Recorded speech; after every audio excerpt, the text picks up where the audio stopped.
आप देख रहे हैं ENI live next generation media.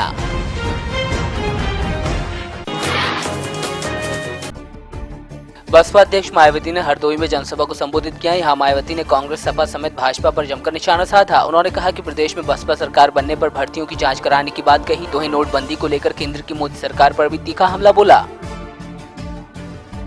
प्रदेश में बीएसपी की सरकार बनने पर सर्वप्रथम यहाँ सपा के गुंडों, बदमाशों, माफियाओं, अराजक, भ्रष्ट व सांप्रदायिक तत्वों के जंगल राज का सफाया कर दिया जाएगा और ऐसे सभी आपराधिक तत्वों को फिर जल्दी ही जेल की सलाखों के पीछे भेज दिया जाएगा, जहां इनके मेरी सरकार में सही व असली जगह होती है।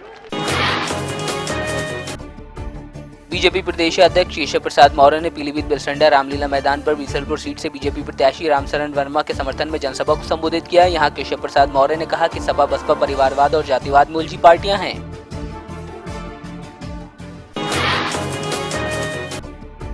वहीं रामपुर में भी केशव प्रसाद मौर्य ने जनसभा को संबोधित किया। यहां सपा पर निशाना साधते हुए उन्होंने कहा कि विकास महज विज्ञापनों में है। विकास केवल विज्ञापन में जमीन में नहीं है। और अखिलेश यादव जी में बढ़िया समझौता हो गया है। ऐसा समझौता कि भ्रष्टाचार के जांच की रिपोर्ट श्री अखिलेश जी के कार्यालय पर रखी है नसीमुद्दीन सिद्दीकी के खिलाफ और ऐसे 40-50 की संख्या में, लेकिन उस पर कार्रवाई नहीं की गई। कुशीनगर की खड्डा विधानसभा सीट सपा के खाते में गई है, इसलिए सीट पर दोनों ही पार्टियों के नेता सपा प्रत्याशी विजेंद्र पाल यादव को जिताने में लगे हुए हैं। खड्डा विधानसभा के परसौनी कला बाजार में कांग्रेस और सपा कार्यकर्ताओं की संयुक्त बैठक की गई। बैठक में कैबिनेट मंत्री ब्रह्मशंकर त्रिपाठी, MLC रामावत यादव, विधायक पूर्णमासी देहाती, पूर्व सांसद बालेश्वर यादव समेत सपा और कांग्रेस के कई पदाधिकारी मौजूद रहे।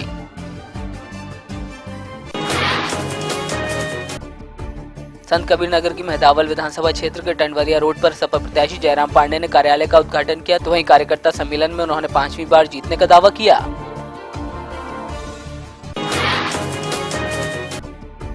बरेली के फतेहगंज पश्चिमी में राज बब्बर का कार्यक्रम रखा गया था, लेकिन हेलीकॉप्टर की परमिशन नहीं होने के कारण वो फतेहगंज पश्चिमी में नहीं आ पाए, जिसके बाद उन्होंने जनता को फोन पर ही संबोधित किया।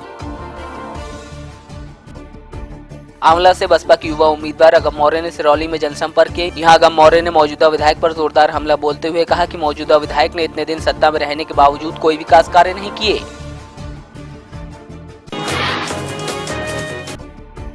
मथुरा की वृंदावन विधानसभा से बसपा प्रत्याशी योगेश द्विवेदी ने मतदान कक्ष में EVM के साथ सेल्फी फेसबुक पर अपलोड की थी, जिसके बाद उनके ऊपर आचार संहिता के उल्लंघन का मामला दर्ज हुआ है।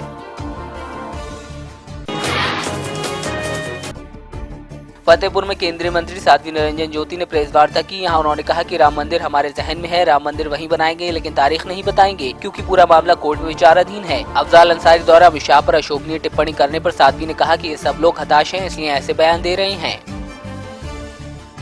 आजम खां का हो चाहे अफजाल अंसारी का हो, ये सारे के सारे हताशा के बयान हैं। ये सारे के सारे घबराए हुए हैं, जबकि भारतीय जनता पार्टी का सिद्धांत ये है कि सबका साथ सबका विकास। हम सबको लेकर के चल रहे हैं, सबका विकास भी कर रहे हैं। ये मानसिकता दर्शाती है देश को तोड़ने वाला बयान। मैं इस बयान की निंदा करती हूँ और हम उनकी तरह किसी के लिए गलत बयान दे नहीं सकते हैं, लेकिन इतना जरूर कह सकती हूँ, इनके बयान, इनकी हताशा बयान से दर्शाती है। फतेहपुर सदर कोतवाली में तैनात एक सिपाही की संदिग्ध परिस्थितियों में सड़क हादसे में मौत हो गई। तो वहीं परिजनों ने विभाग पर हत्या का आरोप लगाया है। बताया जा रहा मृतक पुलिसकर्मी अपने साथी के साथ किरणपुर इलाके के दरियाव सिंह प्रतिमा के निकट पिकेट ड्यूटी पर था, जहां उसे अज्ञात वाहन ने टक्कर मार दी। अस्पताल ले जाते समय उसकी मौत हो गई। परिजनों की माने तो मृतक ने 15 दिन पहले फोन पर प्रताड़ित किए जाने की बात बताई थी।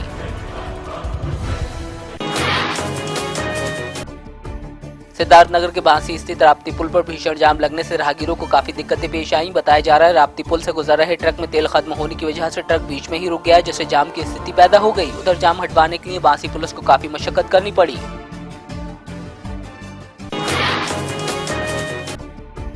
बलिया के रसड़ा में रविदास जयंती पर शोभा यात्रा निकाली गई, जिसमें आस्था के नाम पर बार बालाओं ने ठुमके लगाए। तो वहीं युवा भी नाचते हुए नजर आए।